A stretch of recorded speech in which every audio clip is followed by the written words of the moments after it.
Hey guys, I mentioned previously that the E5 had gone through, or is going through a bit of a second wind. The reason for this is because of the HD remodel. None of the other hard stats have been changed. All that's been changed is the armor scheme because of the HD rework. Obviously, Wargaming have more ability to manipulate the armor schemes, put a bit more detail in them, and I suppose they've also taken a look at the accuracy of something. The reason this has been beneficial to the E5 is chiefly because of the cupola. Now, although the E5's cupola isn't a consistent weak spot, mostly because of the angles involved, it was really the E5's biggest frontal weak spot. 73. Anyway, sorry, half paying attention. The cupola is now not really that good of a spot to aim for. You can still pen it, not as easily. And you'll notice actually when I'm fighting an enemy E5 shortly, I can't pen his cupola from close range with the kinds of shots that we've gone through it before. So the E5 is now frontally a much stronger heavy tank than it used to be.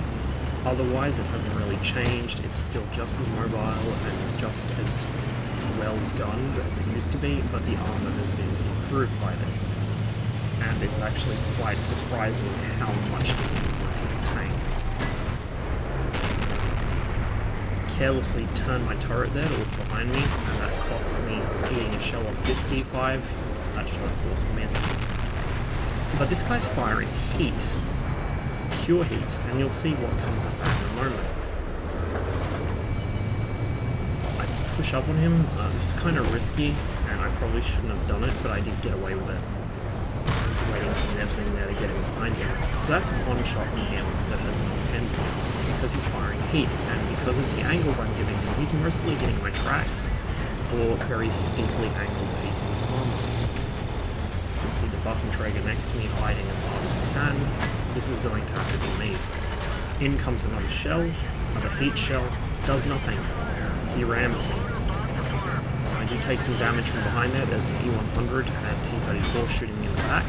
And there goes the bounce of the cupola. This guy's pretty much doomed. It's just a case of trying not to get hit again. So much for that. The E100 lands another shot.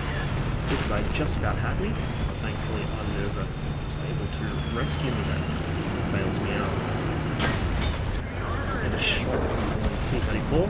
His own bounces off, and now I'm just trying to use the enemy E5's wreck as a shield from the E100. The T-34 I'm not too worried about. He can of course pen me, but I have a much better chance of bouncing him than I have of bouncing the E100, especially at this range. So I'll try and force the E100 to pick another target, which he does, shooting at Lerva. Unfortunately my own shot there gets bounced. Just a bad angle, shouldn't have taken that shot, should have waited for a better one. Thought I was in trouble for a minute there, but I'm able to distract the E100 long enough for the IS-8 to take him out. Interesting point to note, my XVM config, because I spurred out about tanks, I've customized it to list the IS-8 as the T10. It's been like that for about 2 or 3 years now, and Wargaming are just now changing the name of the IS-8 to T10 in-game when it gets its HD remodel, so there you go. I'm ahead of the curve on something at least.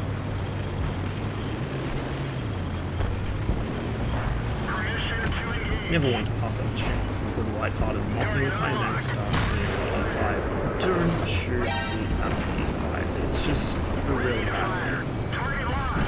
The pen on the AP rounds is fine for pretty much most purposes in the game. You get a shot to the side of the Oho there. Looks like the 140's struggling to get good shots at me as well. And so I'm able to sit back a bit in relative safety and get damage on these guys while my teammates distract them. If we look at the actual AP pen of the E5's gun, 258. That's close enough to 260. That will go through pretty much anything. If you hit it flat on, that will go through the front of a mouse turret, that will go through the front of an E100 turret, it'll go through the casemate of a JT. Now, in the case of the latter two, you do have some angle to contend with there, so you want to be shooting from above them, downhill. But against a mouse, you will pen its turret without switching to gold. And so really, there's no point firing heat in an E5 unless you're dealing with something frontally that you just can't get a good angle on. And in firing heat, you're just risking what happened to that E5, which is bouncing. Looks like he got a couple of shots bounced off my front plate because of the angle, and then I think my tracks did one or two as well. Of course, the HD remodel of the E5 does look quite nice. Pause the game and have a look around, right as I'm busting through somebody's garden fence. Of course, like the Type 59, the overall shape of the tank hasn't changed really, but it's just much more detailed. And incidentally, one of the big things I'm waiting for is when they get around to introducing whippy antennas in this game. That will just make it for me. But, I mean, the E5 really is back to what it used to be when it was first added to the game, which is a very, very strong general purpose heavy. Some of the power creep that had affected it over the years has been unwound by this change, and I'm kind of hoping that Wargaming start doing this with the other tanks as well as they upgrade them to HD models, and those tanks which are starting to suffer are given a second chance. Of course, they could always deal with power creep by nerfing stuff, but I don't think that's going to be very popular with the players. I mean, I've already given my opinions, I think, on the plans to eventually do something about high-pen medium guns. I don't like the idea that much. I'd much rather see them do something positive for the heavy tanks, and also encourage their players to not be idiots. That would help too. But in the meantime, the E5 is an absolute riot at the moment. Get in on it before they nerf it. I suspect they might need to, because the frontal armor on this thing is just a little bit too good now. It can still be penned through the lower front plate, of course, that's still a weak spot. The upper front plate if you're shooting from above, and you can, like I said, get shots through the cupola, just not consistently. In fact, I've had maybe 1 or 2 shots pen probably from every 10 or 15 attempts. It's really not that much of a weak spot anymore. The E5 being the E5, it has no side or rear armor. In fact, most tanks can pen it with HE from behind. I wouldn't recommend trying because it's, you know, HE, it's too situational and it's embarrassing if it doesn't get through, but if you're engaging an E5, don't do it frontally. Difficult because it's a mobile tank, but where possible, engage from the sides and rear.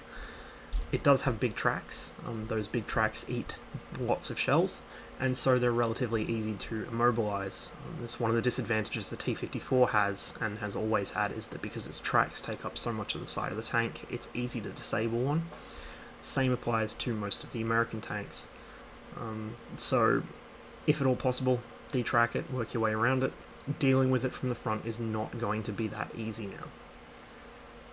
Anyway, hope you enjoyed the video. Thanks for watching. As ever, I'll see you on the next one.